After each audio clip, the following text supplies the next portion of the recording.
Big boss मराठीच्या घरात बघता बघता 10वा आठवडा सुद्धा पार पडला. 11वा आठवडा आता सुरू झालेला आहे. पण मात्र 11वा आठवडा सुरू झाल्यानंतर सुद्धा बिग बॉस मराठीचा 6व्या सीझनचा जो TRP आहे तो अजूनही 5व्या सीझन एवढा वाढलेला नाही किंवा त्या पद्धतीचे लोक या सीझनला सुद्धा पाठिंबा देत नाहीत, असं सुद्धा कमेंट बॉक्समध्ये आणि सोशल मीडियावर चर्चा सुरू आहे. पण मात्र ज्या पद्धतीनं बिग बॉस मराठीचं 5वं सीझन गाजलं होतं त्या पद्धतीनं हे 6वं सीझन गाजलं नाही किंवा त्या सीझनमध्ये जसे कलाकार होते ते या सीझनमध्ये नाही, अशी लोक आता चर्चा करू लागले आहेत आणि या 6व्या सीझन बद्दल बोलू लागले आहेत. जर आपण या 6व्या सीझनचा विचार केला तर या 6व्या सीझनमध्ये वेगळं असं काहीही घडलं नाही, म्हणून प्रेक्षकांना ती बघायला मज्जाच आली नाही. उगं बिग बॉस आवडतं बघायचं म्हणून बघायचं असंच बऱ्याच जणांनी ठरवलेलं आहे. नाहीतर मग आपल्या इकडचा एक कलाकार आहे, आपल्या जवळचा आहे म्हणून काही जण बघतायत. पण मात्र ज्या पद्धतीनं 5व्या सीझन हे सगळ्याच लोकांनी पाहिलं होतं, म्हणजे वयस्कर लोकांनी, तरुणांनी, महिलांनी, पुरुषांनी सगळ्यांनीच पाहिलं होतं, त्या पद्धतीनं हे 6वं सीझन सगळेच बघतायत असं वाटत नाही. जर काय बघायचं म्हणून बिग बॉस बघतायत असं आपला काही जणांनी सांगितलेलं आहे.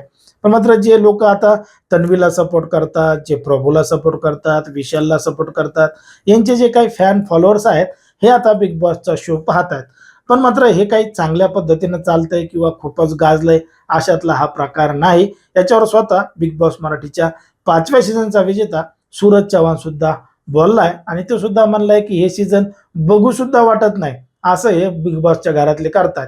कारण की या सीझनमध्ये काय करतात, सुरुवातीपासून आपल्याला चोऱ्या पाहायला मिळाल्या, यानं हे चोरलं त्यानं ते चोरलं, या चोरा चोरीच्याच मुद्द्यावरून ते व्हायचं आणि पुन्हा त्या ठिकाणी कशा पद्धतीनं घडायचं हे काय मला तुम्हाला वेगळं सांगायची गरज नाही. चोऱ्यामुळं मग सीझन गाजलं आणि शिवीगाळीमध्ये सुद्धा हा सीझन गाजलं, कारण की या सीझनमध्ये कशा पद्धतीची भाषा वापरली गेली त्यामुळं सुद्धा अनेक जण या बिग बॉस मराठीवर नाराज झाले होते की काय भाषा आहे, काय बोलणं आहे, काय एक्सप्रेशन आहेत, काय हावभाव आहेत, या सगळ्या गोष्टीला प्रेक्षक सुद्धा वैतागलेले होते.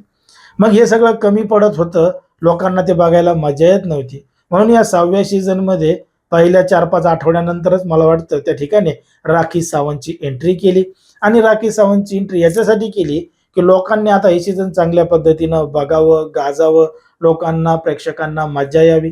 पण राखीनं बिग बॉसच्या घरामध्ये येऊन काय केलं, सुरुवातीला जे काही धिंगाणा केला, मस्ती केली, तेव्हा लोकांना सुरुवातीला चांगलं वाटलं.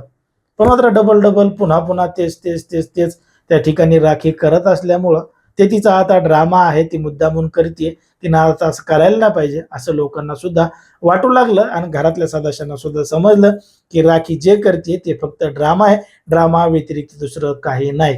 मग आता राखीचा ड्रामा सुद्धा लोकांना बघू वाटत नाहीये, त्या घरातले खेळ सुद्धा बघू वाटत नाहीयेत. खेळ काय ते सगळे खेळ उद्ध्वस्तच करायचे, टास्क उद्ध्वस्त करायचे. म्हणजे ज्या पद्धतीनं बिग बॉसचं सीझन खेळायला पाहिजे, गाजवायला पाहिजे, तसं करताना आपल्याला हे सदस्य दिसलेले नाही, म्हणून हे सीझन फेल झालंय. उगं बघायचं म्हणून बघायचं असंच बऱ्याच जणांनी ठरवलेलं आहे. आता जसं बऱ्याच जणांनी ठरवलंय त्याच्यापैकी तुम्ही सुद्धा आहेत का किंवा इतर कुठल्या कारणामुळे बघतात का, ते तुम्ही अगदी स्पष्टपणे कमेंटमध्ये सांगा. आणि अशाच पद्धतीचे नवनवीन व्हिडिओ पाहण्यासाठी आपल्या चॅनलला लगेच सबस्क्राईब करायला सुद्धा विसरू नका.